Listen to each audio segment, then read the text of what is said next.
Здравейте, както знаете, аз съм Джованноти, сертифициран ароматерапевт и създател на Oil.bg, терапевтичен клас етерични масла, които са налични на склад на промоционална цена. Също може да станете и дистрибутори към нашата фирма. Отделно днес исках да си поговорим за щитовидната жлеза, инсулиновата резистентност, натоварената надбъбречна жлеза, поликистозни яйчници, всичките женски проблеми между 20 години до 35.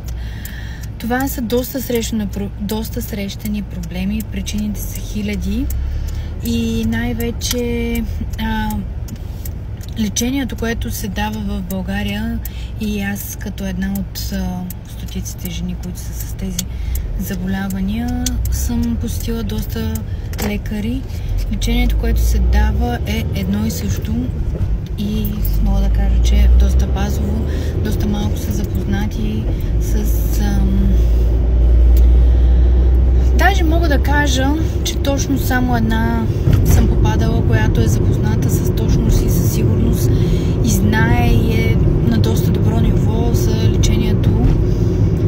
Сега в момента изследвам още един специалист, но за него все още не мога да кажа абсолютно нищо. Както и да, това са други теми. Исках да ви споделя, че създадах доста добро обучение с помощта на един диетолог.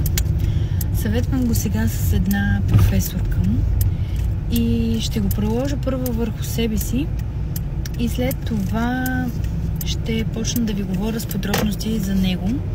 Също и след това ще почна да ви говоря с подробности за тези проблеми, тъй като съм доста навътре в тях.